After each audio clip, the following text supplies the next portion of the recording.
je pensais à la très sainte volonté de Dieu et je me disais « Quel enchantement, quel pouvoir, quelle force magique possède la divine volonté !»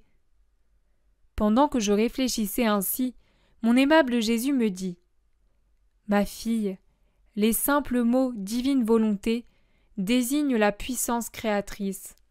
Par conséquent, ils désignent le pouvoir de créer, de transformer et de faire couler de nouveaux torrents de lumière, d'amour et de sainteté dans les âmes. Si le prêtre peut me consacrer dans l'hostie, c'est en vertu du pouvoir que ma volonté conféra aux paroles qu'il prononce sur l'hostie. Tout provient du fiat prononcé par la divine volonté. Si à la simple pensée de faire ma volonté, l'âme se sent apaisée, renforcée et changée, parce qu'en pensant à faire ma volonté, elle se place sur le chemin de tous les biens, qu'en sera-t-il quand elle vivra en elle ? À ce moment, je me suis souvenu que plusieurs années auparavant, Jésus m'avait dit « Nous nous présentons devant la Majesté suprême avec écrit sur nos fronts en caractères indélébiles « Nous voulons la mort pour donner la vie à nos frères. Nous voulons des souffrances pour les libérer des souffrances éternelles. » Et je me suis dit « Comment puis-je faire cela s'il ne vient pas ? Je pourrais le faire avec lui, mais seul, je ne vois pas comment. Et puis, comment puis-je souffrir autant de morts ?» Bougeant en moi, Jésus béni me dit « Ma fille, tu peux le faire à chaque instant, puisque je suis toujours avec toi et que je ne te laisse jamais. Je vais te parler de divers genres de morts que l'on peut. Je souffre la mort quand ma volonté veut du bien pour une créature et que celle-ci tourne le dos à la grâce que je lui offre. Si la créature est disposée à correspondre à ma grâce, c'est comme si ma volonté multipliait une autre vie. Si au contraire, la créature hésite, c'est comme si ma volonté souffrait une mort. Oh, que de morts ma volonté a à souffrir! La créature subit une mort quand je veux qu'elle fasse un bien et qu'elle ne le fait pas. Alors sa volonté meurt à ce bien. La créature qui n'est pas dans l'acte continuel de faire ma volonté subit une mort pour chacun de ses refus. Elle meurt à cette lumière, à cette grâce, à ce charisme qu'elle aurait reçu si elle avait fait ce bien. Je veux aussi te parler des morts par lesquelles tu peux donner la vie à nos frères. Quand tu te sens privé de moi, que ton cœur est lacéré et que tu sens une main de fer le serrer, tu subis une mort, et même plus qu'une mort, parce que mourir serait vivre pour toi. Cette mort est apte à donner la vie à nos frères, parce que cette souffrance, cette mort sont remplies de vie divine, sont une lumière immense, une force créatrice comportant une valeur éternelle et infinie. Ainsi, combien de vie peux-tu donner à nos frères ? Je souffre ces morts avec toi, leur donnant la valeur de ma propre mort. Vois combien de morts tu subis. Chaque fois que tu me veux et que tu ne me trouves pas, c'est une véritable mort que tu subis, c'est un martyr. Ce qui est mort pour toi est vie pour les autres.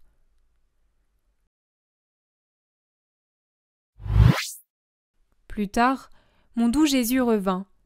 Il était un tendre petit bébé pleurant et grelottant de froid. Il se jeta dans mes bras pour être réchauffé. Je l'ai serré sur moi et je me suis fondu dans sa volonté afin de prendre les pensées de tous, de les ajouter aux miennes et d'en entourer Jésus grelottant. Je lui présentai aussi les adorations de toutes les intelligences créées. Ensuite, je me suis emparé des regards de tous et je les ai dirigés vers Jésus pour le distraire de ses pleurs. Je m'emparai également des bouches, des paroles et des voix de toutes les créatures, afin que toutes le baisent pour qu'il ne pleure plus, et qu'il soit réchauffé par leur haleine. L'enfant Jésus cessa de pleurer, puis, comme s'il se sentait réchauffé, il me dit « Ma fille, as-tu compris ce qui me faisait trembler de froid et pleurer ? C'était l'abandon des créatures. Tu les as toutes placées autour de moi, et j'ai senti que toutes me regardaient et m'embrassaient. C'est ainsi que j'ai cessé de pleurer. Sache que ce que je souffre dans mon sacrement d'amour est plus dur encore que ce que je souffrais dans la crèche en tant qu'enfant. La grotte, quoique froide, était spacieuse. J'y trouvais de l'air pour respirer. L'hostie est froide elle aussi, mais elle est si petite que j'y manque d'air. Dans la grotte, j'avais une mangeoire et un peu de paille comme lit. Dans ma vie sacramentelle, même la paille me manque et pour lit, je n'ai qu'un dur et froid métal. Dans la grotte, j'avais ma chère maman qui me prenait très souvent avec ses mains très pures et me couvrait de ses chaleureux baisers afin de me réchauffer et d'apaiser mes pleurs. Elle me nourrissait de son lait très doux. Dans ma vie sacramentelle, c'est tout l'opposé. Je n'ai pas ma maman, et si on me prend, je ressens souvent la touche de mains indignes qui sentent la terre et le fumier. Oh, comme je sens leur puanteur plus que le fumier que je sentais dans la grotte. Plutôt que de me couvrir de baisers, ils me couvrent d'actes irrévérencieux, plutôt que du lait, ils me donnent l'amertume de leur sacrilège, de leur indifférence et de leur froideur.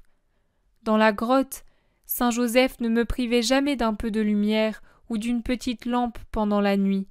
Dans le sacrement, combien de fois je reste dans le noir, même la nuit. Oh, comme ma situation sacramentelle est souffrante, combien de larmes cachées qui ne sont vues de personne, combien de gémissements qui ne sont pas entendus. Si ma situation comme nourrisson te porte à la pitié, combien devrais-tu être ému de pitié pour ma situation sacramentelle. Le 5 janvier 1921. Vivre dans la divine volonté consiste à mouler sa vie dans celle de Jésus. J'étais dans mon état habituel et je m'efforçais de m'immerger dans la divine volonté. Sachant que rien ne lui échappe, ni du passé, ni du présent, ni du futur, je m'emparai de tout ce qui se trouve dans cette divine volonté, et au nom de tous, j'offris nos hommages, notre amour, nos réparations, etc., à la majesté suprême. Bougeant en moi, mon toujours aimable Jésus me dit « Ma fille, pour l'âme, la vraie manière de vivre dans ma volonté est de mouler sa vie dans la mienne. Durant ma vie terrestre, je faisais voler dans ma volonté toutes mes actions, tant intérieures qu'extérieures. Je faisais voler mes pensées au-dessus des pensées des créatures. Mes pensées devenaient comme la couronne de leurs pensées et offraient en leur nom les hommages, l'adoration, l'amour et la réparation à la majesté du Père. Je faisais de même avec mes regards, mes paroles, mes mouvements et mes pas. Pour vivre dans ma volonté, l'âme doit donner à ses pensées, à ses regards, à ses paroles et à ses mouvements la forme de mes propres pensées, regards, paroles et mouvements. En faisant ainsi, l'âme perd sa forme humaine pour acquérir la mienne. Elle donne des morts continuelles à l'humain en elle pour le remplacer par du divin. Sinon, la forme divine ne sera jamais réalisée complètement en elle. Ma volonté éternelle permet de tout trouver et de tout accomplir. Elle réduit le passé et le futur à un simple point dans lequel se trouvent tous les cœurs, tous les esprits, tous les travaux des créatures. En faisant sienne ma volonté, l'âme fait tout, satisfait pour tous, aime pour tous, fait du bien à tous, comme si tous ne faisaient qu'un. Qui pourrait arriver à autant hors de ma volonté? Aucune vertu, aucun héroïsme, pas même le martyre, ne peuvent se comparer à la vie dans ma volonté. Par conséquent, sois attentive et laisse ma volonté régner totalement en toi. Mon affliction était extrême, et je me suis dit « Comment cela est-il possible? Mon Jésus, ne le permets pas. Peut-être en as-tu l'intention, mais ne passe pas à la réalisation de ce sacrifice. Dans le dur état où je me trouve, je n'espère rien d'autre que de partir pour le ciel. » Sortant de mon intérieur, Jésus éclata en sanglots. J'ai pu entendre résonner ces sanglots dans le ciel et sur la terre. Après ces sanglots, il esquissa un sourire qui, tout comme ses sanglots, se répercuta dans le ciel et sur la terre. Je fus ravi de ce sourire, et mon doux Jésus me dit « Ma fille bien-aimée, à la suite du grand chagrin que les créatures me donnent en ces temps si tristes, assez pour me faire pleurer, et comme ce sont des larmes d'un Dieu, elle résonne dans le ciel et sur la terre, un sourire apparaîtra qui remplira de bonheur le ciel et la terre. Ce sourire apparaîtra sur mes lèvres quand je verrai les premiers fruits, les premiers enfants de ma volonté, ne vivant pas à la manière humaine, mais à la manière divine. Ils seront marqués du sceau de ma volonté immense, éternelle et infinie. Ce point éternel, qui ne se trouve présentement que dans le ciel, apparaîtra sur la terre et façonnera les âmes par ses sources infinies, son action divine et la multiplication des actes à partir d'un seul acte. La création, sortie de mon fiat, sera parachevée par ce même fiat. Les enfants de ma volonté accompliront tout dans mon fiat. Dans ce fiat, ils me donneront, d'une manière complète et au nom de tout et de tous, l'amour, la gloire, les réparations, les actions de grâce et les louanges. Ma fille, les choses reviendront à leur origine. Tout est sorti de mon fiat, et par ce fiat, tout me reviendra. Ils pourront être peu, mais par mon fiat, ils me donneront tout. Le 2 février 1921. Les trois fiat ont la même valeur et la même puissance.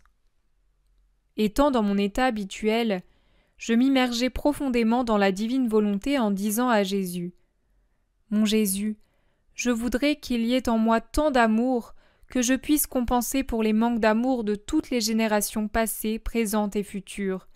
Mais où trouver autant d'amour ? Comme ta volonté comporte la force créatrice, en elle je le peux. En elle, je veux créer assez d'amour pour égaler et même surpasser tout l'amour que les créatures doivent à leur Créateur. » Ensuite, je me suis dit : que de sottises je suis en train de raconter. Alors, bougeant en moi, mon doux Jésus me dit : Ma fille, bien sûr que dans ma volonté se trouve la puissance créatrice. D'un seul fiat de ma volonté sont sortis des millions d'étoiles. Du fiat de ma mère, duquel ma rédemption tient son origine, sont sortis pour les âmes des millions de grâces plus belles, plus brillantes et plus variées que les étoiles. De plus, alors que les étoiles sont fixes et ne se multiplient pas, les grâces se multiplient à l'infini, courent sans cesse, attirent les créatures, les rendent heureuses, les fortifient et leur communiquent la vie. Ah, si les créatures pouvaient percevoir l'aspect surnaturel des choses, elles entendraient des harmonies si belles et verraient un spectacle tellement enchanteur qu'elles se croiraient rendues au paradis. Le troisième fiat doit lui aussi courir avec les deux autres. Il doit se multiplier à l'infini, produire autant de grâce qu'il y a d'étoiles dans le ciel, de gouttes d'eau dans la mer, de choses créées issues du fiat de la création.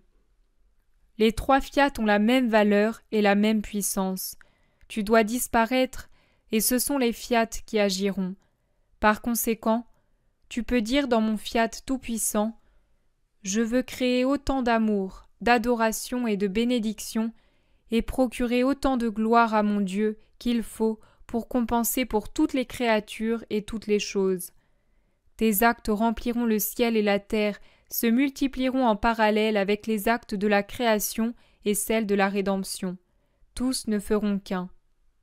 Ces choses peuvent paraître surprenantes et incroyables. Ceux qui en doutent, c'est de mon pouvoir créateur qu'ils doutent. Quand on a compris que c'est moi qui le veux, qui donne ce pouvoir, tous les doutes cessent. Ne suis-je pas libre de faire ce que je veux et de donner à qui je veux ? Toi, sois attentive. Je serai avec toi. Avec ma force créatrice, je serai ton ombre et j'accomplirai ce que je veux.